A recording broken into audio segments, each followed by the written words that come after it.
Good morning everyone. Accountancy లోపల మనకు ఉన్నటువంటి ఈరోజు టాపిక్స్ ఏంటంటే classifications of accounts with the principles. ఓకేనా, మనం ఎస్టర్డే లోపల క్లాసిఫికేషన్స్ ఆఫ్ అకౌంట్ గురించి డిస్కస్ చేసినాం. We have 3 classifications of accounts.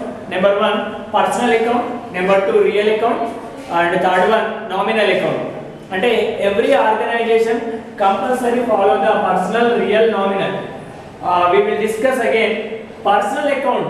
Personal account related to persons and individuals or institutions or representative persons. అంటే పర్సనల్ అకౌంట్ పర్సన్స్ గురించి, natural గా persons ఉంటారు కదా. For example Ramu is natural person.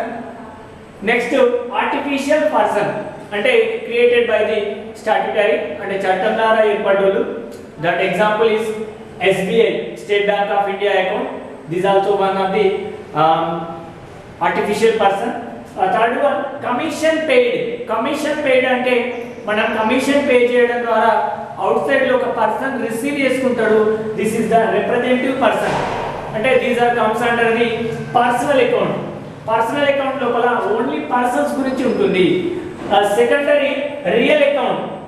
Real account related to assets and properties or cash. అంటే ఒక organisation కు సంబంధించినటువంటి assets, ఆస్తులు, ప్రాపర్టీస్, ఆస్తులు మరియు క్యాష్, నగదు గురించి రియల్ అకౌంట్ లోపల మనం డిస్కస్ చేయడం జరుగుతుంది. Third one nominal account. Nominal account లోపల మనము అసెట్స్ కి సంబంధించినటువంటి ఎక్స్పెండిచర్ అంటే ఆర్గనైజేషన్ కి సంబంధించినటువంటి ఎక్స్పెండిచర్ గురించి కానీ, లాస్ గురించి కానీ, ఇన్కమ్ గురించి కానీ, గెయిన్ గురించి కానీ మనం ఇందులోపల డిస్కస్ చేయడం జరుగుతుంది. దీంట్లో ఎగ్జాంపుల్ వచ్చేసినట్లయితే రియల్ అకౌంట్ కి ఎగ్జాంపుల్ ఏంటంటే రియల్ అంటే అసెట్. అసెట్ లోపల cash, land and building or machinery ఇవన్నీ మనకు అసెట్లుగా ట్రీట్ చేయడం జరుగుతుంది. థర్డ్ వన్ నామినల్ అకౌంట్ లోపల ఎక్స్పెండిచర్స్. ఎక్స్పెండిచర్ కి ఎగ్జాంపుల్ గా వేజెస్ అండ్ సాలరీ చెప్పుకోవచ్చు. Next income. ఇన్కమ్ కి ఎగ్జాంపుల్ గా సేల్స్ చెప్పుకోవచ్చు. ఎక్స్పెండిచర్ కి ఎగ్జాంపుల్ గా పర్చేజ్ చెప్పుకోవచ్చు. అంటే నామినల్ అకౌంట్ అనేది ఎక్స్పెండిచర్, లాసెస్, ఇన్కమ్, గెయిన్ గురించి ఎక్స్ప్లెయిన్ చేస్తుంది. వీటికి ఉన్నటువంటి రూల్స్ ఏంటంటే personal account rule debit the receiver, credit the giver. అంటే మన ఆర్గనైజేషన్ నుంచి ఎవరైనా బెనిఫిట్ ను రిసీవ్ చేసుకుంటే వారిని డెబిట్ అనాల్సి ఉంటుంది. అట్లాగే మన ఆర్గనైజేషన్ కి ఎవరైనా అవుట్ సైడర్ బెనిఫిట్ ఇచ్చినట్లయితే గివింగ్, సో దట్ పర్సన్ ని క్రెడిట్ చేయాల్సి ఉంటుంది. అంటే పర్సన్ ఎవరైతే person whose the person receive the benefit is called as debtor. Whose the person give the benefit to us అంటే వాడు మనకి బెనిఫిట్ ఇవ్వడం జరిగితే వాడిని క్రెడిట్ చేయాలి. అంటే ఇది ఏ రూల్? పర్సనల్ అకౌంట్ రూల్ ప్రకారం ఒక కంపెనీ నుంచి బెనిఫిట్ ను రిసీవ్ చేసుకున్నోని డెబిట్ అనాలి.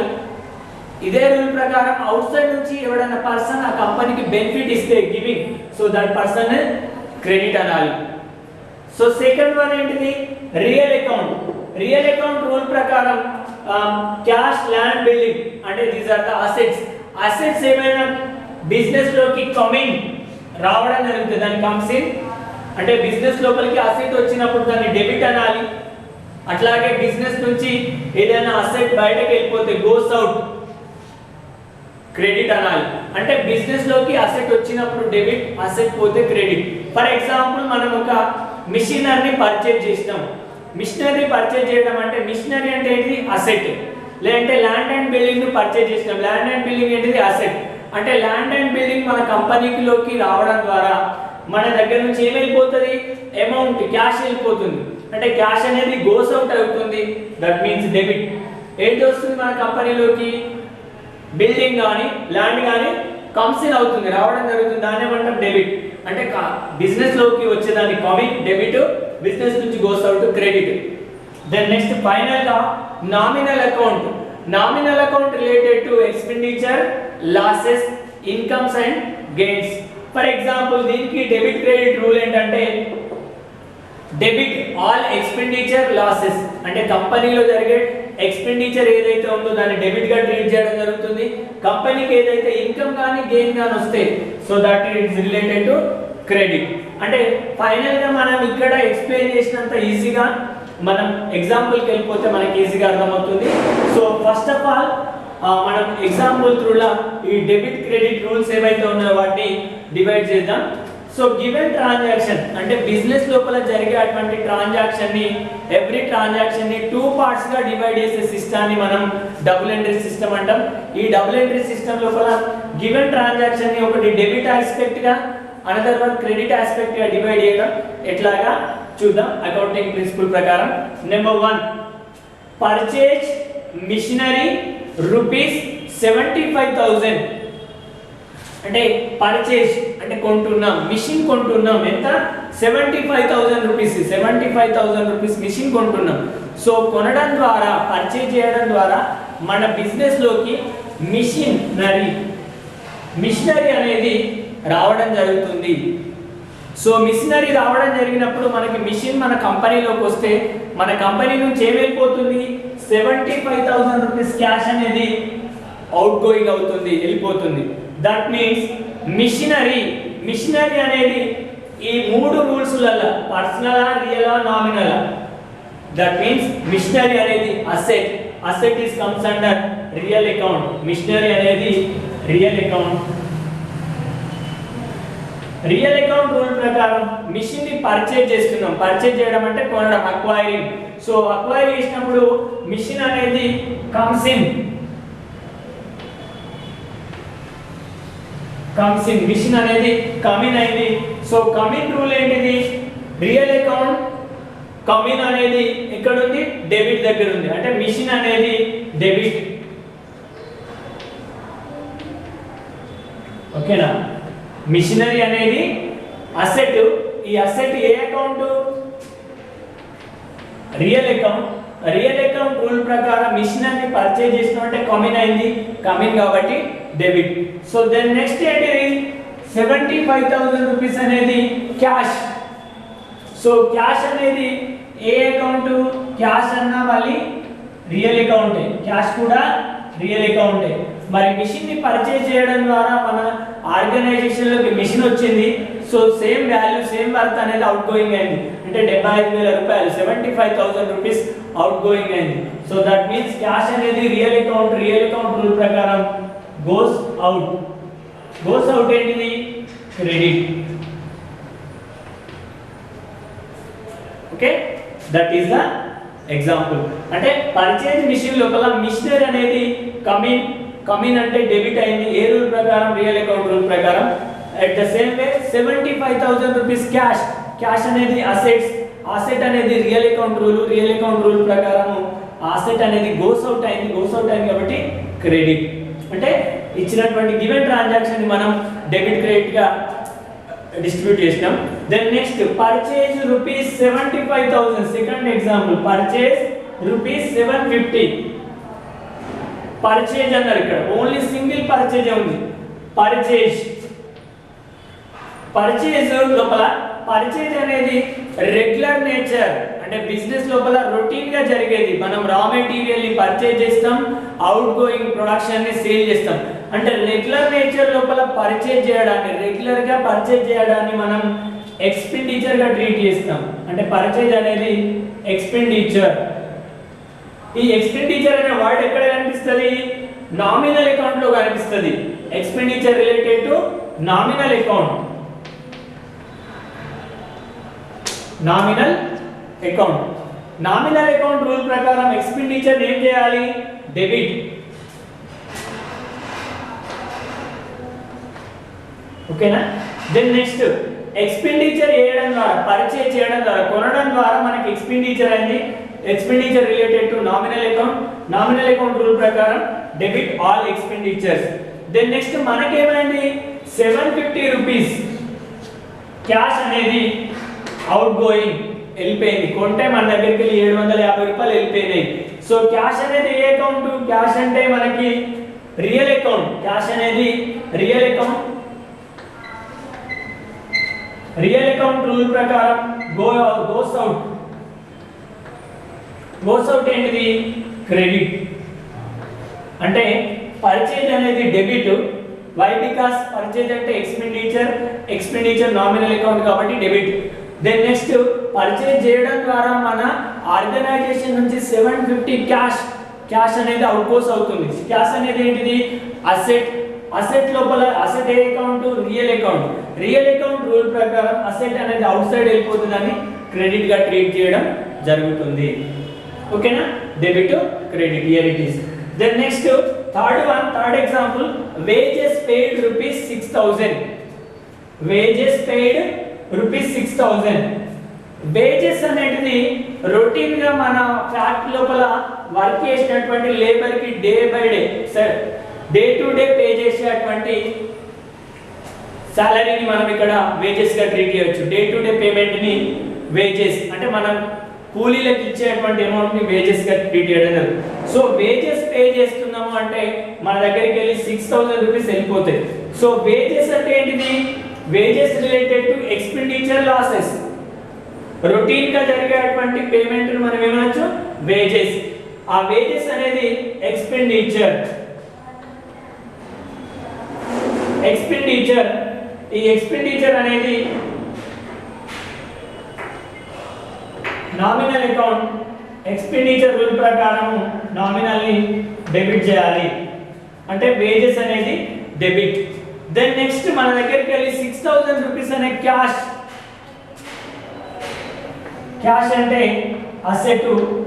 ఈ అసెట్ అనేది రియల్ అకౌంట్ రూల్ ప్రకారం గోస్ అవుట్ కాబట్టి credit. Okay, that's the way. Wages అనేది ఎక్స్పెండిచర్ ని నామినల్ అకౌంట్ ప్రకారం డెబిట్ చేయాలి. Then next cash, wages pay చేయడం ద్వారా, కూలీ పే చేయడం ద్వారా మన దగ్గరికి వెళ్ళి ₹6,000 క్యాష్ అనేది పోతుంది అనే వాడు ఇంగ్లీష్ లోపల ఏంటి? Goes out. ఈ గోస్ అవుట్ అనేది ఎక్కడ కనిపిస్తుంది? రియల్ అకౌంట్ లో కనిపిస్తుంది. రియల్ అకౌంట్ రూల్ ప్రకారం గోస్ అవుట్ ఏంటిది? క్రెడిట్. అంటే వేజెస్ అనేది డెబిట్, క్యాష్ గోస్ అవుట్ కాబట్టి క్రెడిట్. దెన్ నెక్స్ట్ మనకి ఇంకో ఎగ్జాంపుల్ ఏంటంటే సేల్స్ ₹670. సేల్స్ అనేది మనకు రొటీన్ గా రెగ్యులర్ గా మన బిజినెస్ లోపల జరిగే ట్రాన్సాక్షన్. అంటే ఇది ఒక ఇన్కమ్ గా ట్రీట్ చేయొచ్చు. సేల్ అనేది ఒక్కసారి జరిగేది కాదు, సేల్ చేస్తూనే ఉంటాం. ఒక బిజినెస్ మ్యాన్ ఏం చేస్తూ ఉంటారు? రెగ్యులర్ గా సేల్ చేయడం జరుగుతుంది. ఈ సేల్స్ అనేటివి ఇన్కమ్ గా ట్రీట్ చేస్తారు. అంటే సింగిల్ టర్మ్ కాదు, ఇది రెగ్యులర్ టర్మ్ కాబట్టి దీని ఏమనొచ్చు? ఇన్కమ్. సేల్స్ అనేటివి ఇన్కమ్. ఈ ఇన్కమ్ అనేది ఏ అకౌంట్ లో ఉంది? నామినల్ అకౌంట్ లో ఉంది. సేల్స్ అంటే ఇన్కమ్ అంటే ఏ అకౌంట్? Nominal account. మరి నామినల్ అకౌంట్ లో సేల్స్ ఏ group? Credit group. Incomes and gains are credited. అంటే this related to credit. Then next sale చేయడం ద్వారా మనకి ₹670 అనేటివి మన ఆర్గనైజేషన్ లోకి రావడం జరిగింది. 670 అనేది ఏంటిది? క్యాష్. ఏ అకౌంట్? క్యాష్ అంటే అసెట్. ఈ అసెట్ అనేది రియల్ అకౌంట్ రూల్ ప్రకారం అసెట్ మన దగ్గరికి వచ్చింది కమింగ్ కాబట్టి డెబిట్. ఓకే, అంటే సేల్స్ ₹670 లోపల సేల్స్ అనేది ఇన్కమ్ అనేది నామినల్ అకౌంట్ రూల్ ప్రకారం క్రెడిట్. దెన్ నెక్స్ట్ సేల్ చేయడం ద్వారా ₹670 మన దగ్గరికి వచ్చినాయి. సో వచ్చినాయంటే ఇంగ్లీష్ లో కమింగ్ రూల్ ఏంటిది? రియల్ అకౌంట్ లో వస్తుంది. రియల్ అకౌంట్ రూల్ ప్రకారం debit. Then next example, purchase from Ramu ₹9,000. Purchase from Ramu ₹9,000. Here it is we appear one person name. అంటే ఈ ట్రాన్సాక్షన్ లోపల ఒక పర్సన్ నేమ్ కనిపిస్తుంది. ఎప్పుడు మనం పర్సన్ నేమ్ ను ఇండికేట్ చేస్తామంటే here it is credit based transactions. అంటే ఉద్దెర ఉన్నప్పుడు, ఒక కంపెనీ నుంచి మనము ఉద్దెరలో కొన్నప్పుడు క్రెడిట్ బేస్డ్ ట్రాన్సాక్షన్ చేసినప్పుడు అతని నేమ్ను యూజ్ చేయడం జరుగుతుంది. అంటే ఇక్కడ క్యాష్ అనేది పే కాలేదు, ₹9,000 క్యాష్ పే కానప్పుడు అతని పేరు వాడడం జరుగుతుంది. అంటే that's means it is a credit based transaction. అంటే ఈ రాము గారి దగ్గరికి వెళ్ళి ఉద్దరిలో కొనుకొచ్చినాము అని దాని అర్థం. ఎంత? 9,000 రూపీస్. మరి 9,000 రూపీస్ సామాన్ వాడు ఆ గూడ్స్ అనేది మనకు క్రెడిట్ బేస్ లో ఇచ్చిండు. బట్ వానికి ప్రెజెంట్ మనం ఎలాంటి అమౌంట్ పే చేయాలి, ఫ్యూచర్ లోపల పే చేస్తాం. బట్ ఇతడు మనకి ఒక బెనిఫిట్ మాత్రం ఇచ్చిండు, 9,000 రూపీస్ బెనిఫిట్ ఇచ్చిండు. కాబట్టి is the benefit giver. Is the benefit giver. Benefit giver అనేటోడు, బెనిఫిట్ గివర్ ఎక్కడ ఉంది చూడండి, పర్సనల్ అకౌంట్ నేమ్ వచ్చిందంటే అది ఏ రిలేటెడ్, personal account is the giver. Giver అనేది personal account. Personal account rule ప్రకారం గివర్ ని మనము క్రెడిట్ చేస్తాం. ఓకేనా? దెన్ నెక్స్ట్ మనం పర్చేజ్ అనేది రెగ్యులర్ గా చేస్తాం. మనం ఇంతకుముందు సెకండ్ ప్రాబ్లం చెప్పుకున్నట్టు పర్చేజ్ అంటే ఎక్స్పెండిచర్. ఎక్స్పెండిచర్ అనేది nominal account. Nominal account rule ప్రకారం debit. Expenditure losses are debit. అంటే purchase debit, Ramu is the credit. అంటే బెనిఫిట్ గివర్ వాడికి ఫ్యూచర్ లోపల మనం 9,000 పే చేయాల్సి ఉంది, అంటే పే చేయలేదు. బట్ వీని దగ్గరికి వెళ్ళి మనం బెనిఫిట్ రిసీవ్ చేస్తున్నాం కాబట్టి క్రెడిట్ గా ట్రీట్ చేయవచ్చు. ఫైనల్ గా మనకి సేల్స్ టు సీత. అంటే సీత అనే క్యాండిడేట్ కి మనం క్రెడిట్ బేస్ లో సేల్ చేసినాం ₹4,400. అంటే is also one of the credit transaction. Why? Because సీతకి మనం బెనిఫిట్ ఇచ్చినాం, but is not given at present time 4,004 rupees. అంటే 4,400 రూపీస్ పే చేయలేదు. ఆమెకు బెనిఫిట్ ఇప్పుడు ఇచ్చినాం, ఫ్యూచర్ లో ఆమె 4,400 రూపీస్ కడుతుంది. అంటే ఆ అమౌంట్ మనకి ఇంకా రాలేదు కాబట్టి Sita is the benefit receiver. Benefit receiver. Benefit receiver అనేది ఏ అకౌంట్?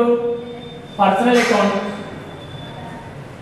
పర్సనల్ అకౌంట్ రూల్ ప్రకారం రిసీవ్ చేసుకున్నట్టు ఏమనాలి? డెబిట్ అనాలి. ఓకేనా? అంటే మన దగ్గరికి వెళ్ళి ఐటమ్స్ తీసుకుంది, సీత తీసుకుంది. సో తీసుకుంది అంటే రిసీవ్ చేసుకుంది. రిసీవ్ అనే వర్డ్ మనకి ఎలా కనిపిస్తుంది? పర్సనల్ అకౌంట్ రూల్ లో కనిపిస్తుంది. పర్సనల్ అకౌంట్ రూల్ లోపల receiver is the debit. Then next మనకి ఏం జరిగింది? సేల్స్ జరిగింది. సేల్స్ అంటే ఏంటిది? ఇన్కమ్. సేల్స్ అంటే ఏంటిది? ఇన్కమ్. ఈ ఇన్కమ్ అనే వర్డ్ ఎక్కడ కనిపిస్తుంది? నామినల్ అకౌంట్ లో, క్రెడిట్ లో కనిపిస్తుంది. సేల్స్ అంటే ఇన్కమ్, ఇన్కమ్ అంటే nominal account. Nominal account rule ప్రకారం సేల్స్ అనేది క్రెడిట్. ఓకేనా? Sales to Sita for ₹4,400. ఈ 4,400 మనం ప్రెజెంట్ మనం తీసుకోలేము, బట్ బెనిఫిట్ మాత్రం ఇచ్చినాం కాబట్టి ఆ బెనిఫిట్ రిసీవర్ పేరు డెబిట్ అవుతుంది. దెన్ నెక్స్ట్ సేల్స్ అనేది మనకు రెగ్యులర్ గా జరుగుతుంది కాబట్టి అది ఇన్కమ్. ఇన్కమ్ అనేది nominal account. Nominal account rule ప్రకారం క్రెడిట్. అంటే హియర్ ఇట్ ఈస్ మనం ఏం చూసుకోవచ్చు? గివెన్ ట్రాన్సాక్షన్ ని, బిజినెస్ లోపల జరిగే ఎవ్రీ ట్రాన్సాక్షన్ ని డివైడెడ్ ఇంటూ 2 పార్ట్స్. ఆ 2 పార్ట్స్ లో ఒకటి debit aspect, another one is credit aspect. So next day కూడా మనం ఇలాంటి ఎగ్జాంపుల్ తోటే ముందుకెళ్దాం. Thank you.